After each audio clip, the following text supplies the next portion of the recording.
indicating it would scale back operations to foster trust between the two sides. Russian forces have reportedly escalated their bombardment in Ukraine yesterday. This is President Zelensky said that Russian forces are preparing new advances in the east of the country. Meanwhile, last night we heard from the head of GCHQ, that's Jeremy Fleming. He was speaking in Australia about the invasion. And here's what he had to say about what the intelligence is telling us. We've seen Russian soldiers, short of weapons and morale, refusing to carry out orders, sabotaging their own equipment, and even accidentally shooting down their own aircraft. And even though we believe Putin's advisors are afraid to tell him the truth, what's going on and the extent of these misjudgments must be crystal clear to the regime. OK, well, let's bring in the journalist, Stefan Weikert, who is a Danish journalist, but just travelled back from Ukraine recently. Stefan, thank you very much indeed for joining us.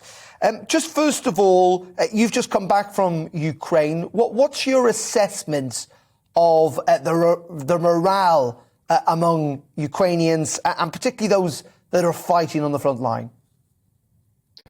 Well, the people that I'm speaking to in Ukraine also now, when I'm in Denmark here temporarily, is people who are saying that they are kind of stunned and surprised by the lack of efficiency, you can say, in the Russian military, as we also just heard before.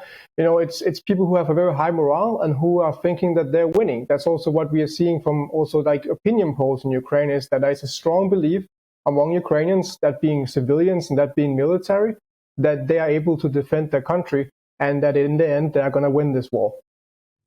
And Stefan, we've heard, haven't we, from the Russians saying that they're going to change strategy to a degree, focus much more on the east, that they are pulling back from Kyiv. But there's much scepticism amongst Western allies and indeed the Ukrainian administration that is what's going to happen. Yeah, we really don't know. There is some reports that the Russian military is starting to pull out some troops, but not, talked about like maybe 20% of the troops around Kyiv to reposition them to the eastern front line.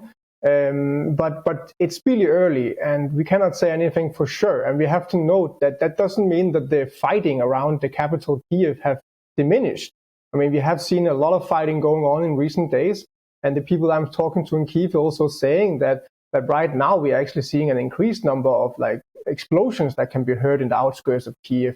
So fighting is definitely continuing to go on, and whether Russia actually will change their focus, I think is maybe too early to say.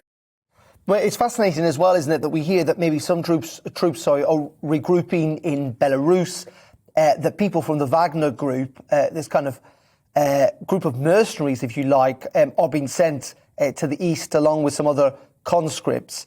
It does sound like, despite the public messaging from Russia, that they may well be trying to up the ante in many regards while suggesting publicly that they are de-escalating.